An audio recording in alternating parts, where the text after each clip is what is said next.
You are listening to Becoming Wildly Resilient, brought to you by University of Kentucky Human Resources Health and Wellness. Together, we will discover how we can thrive at work, home, and beyond. Hello, everyone. I'm Amy Rodquist-Kodet, health coach with the University of Kentucky Health and Wellness Program.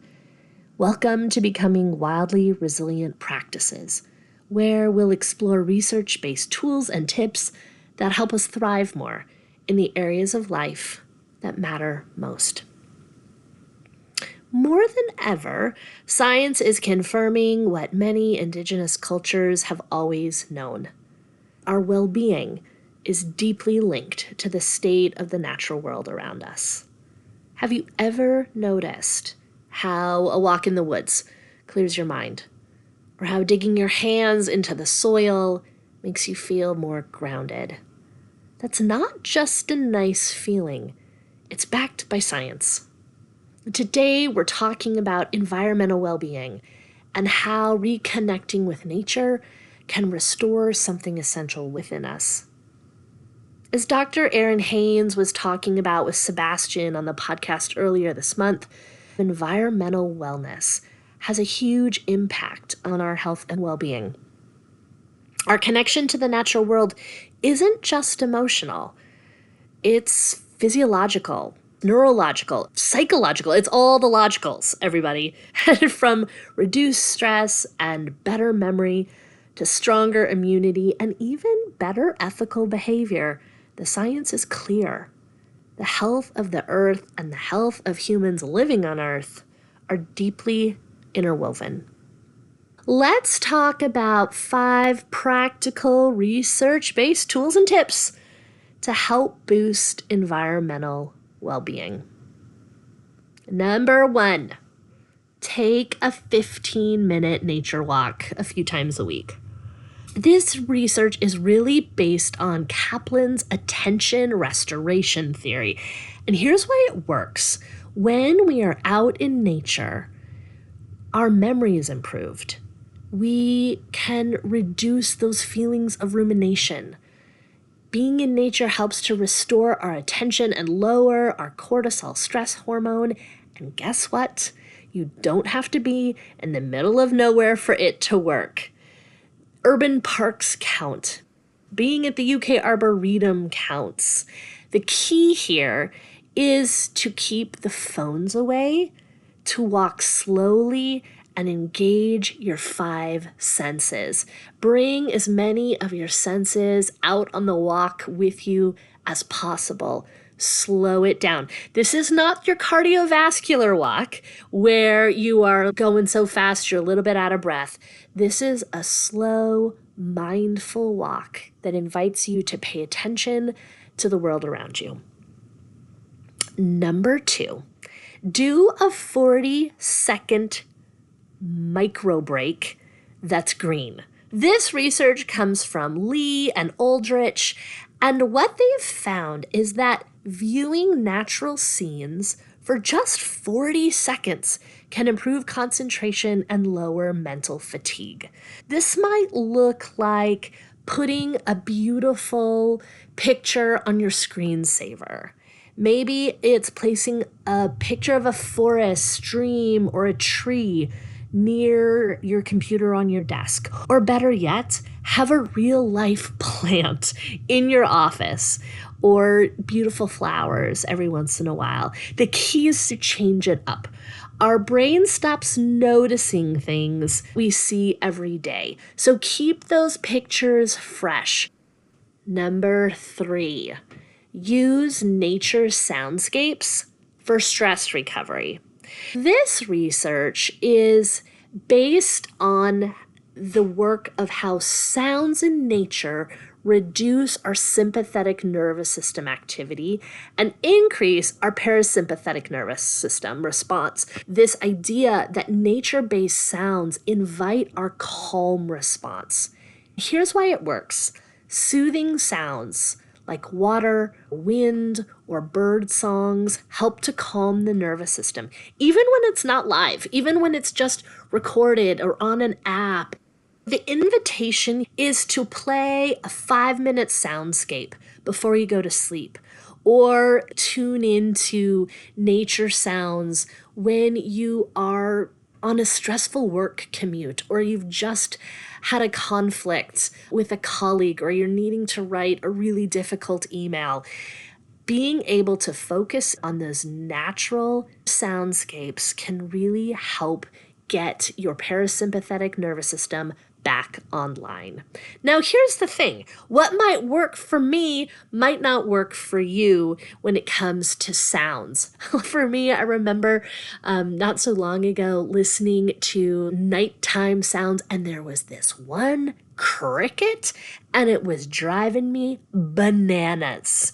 Where my husband loves the outdoor nature sounds and could probably be lulled to sleep by 1,000 crickets. So find a sound that is nourishing for you and listen to it as a way to support yourself for stress recovery. Number 4. Now this one is interesting. Get your hands in the dirt, whether that's gardening or just touching soil or working with compost. The research done here is on Microbacterium vaccae. I'll say it again, Microbacterium vaccae.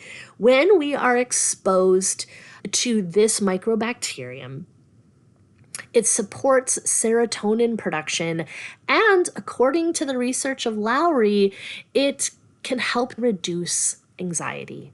Supporting the microbiome health and mental well-being adds purpose and rhythm to daily life. This microbe has been shown to stimulate serotonin production, to reduce anxiety behaviors in mice, and quite possibly enhance emotional resilience in humans.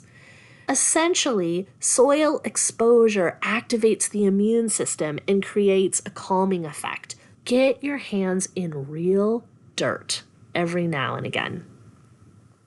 And lastly, bioregional journaling, which is a fancy way of saying place-based mindfulness. This research is based on the attachment and nature identity studies. We think it works because it enhances the sense of belonging, seasonal awareness, and ecological literacy. This practice of mindfulness-based place is all about observing, recording, and reflecting the natural patterns, species, and cycles that are happening all around us in our local environment.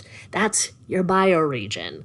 It's a mindful way of deepening your sense of place, honoring your local ecology, and reconnecting with the rhythms of the land right in your backyard.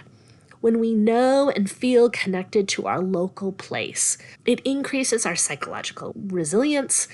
It invites pro-environmental behavior. We care about how the environment around us is looking and behaving, and it gives us a sense of belonging and meaning in our place. A powerful way to do this is to journal about daily or seasonal nature experiences.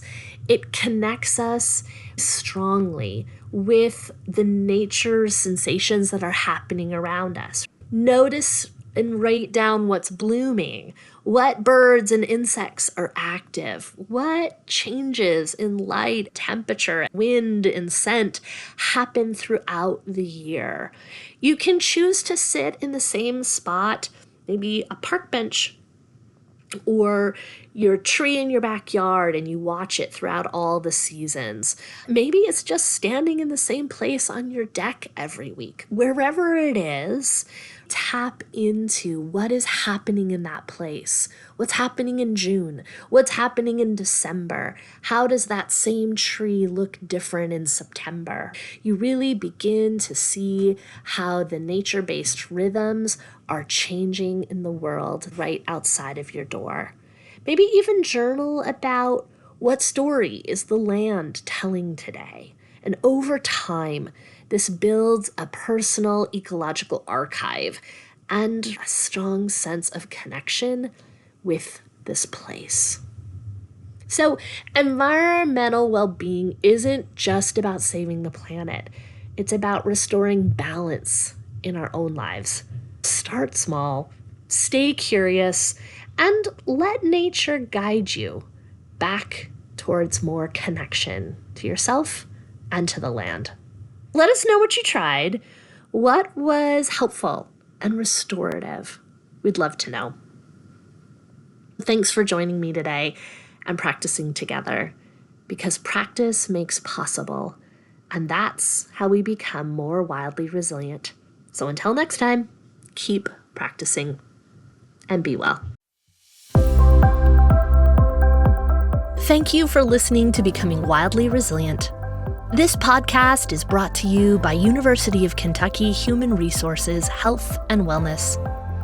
We offer a wide range of online and in-person services to support the well-being of UK employees, retirees, and their spouses. You can find experts in mental health, personal resilience, nutrition, and physical activity. We're ready to meet you where you are and address your unique needs. To learn more about the work-life and well-being services offered by UK Human Resources, visit hr.uky.edu/wellbeing. You can also connect with us on social media and YouTube by searching @UKY Wellness or by email at healthandwellness@uky.edu.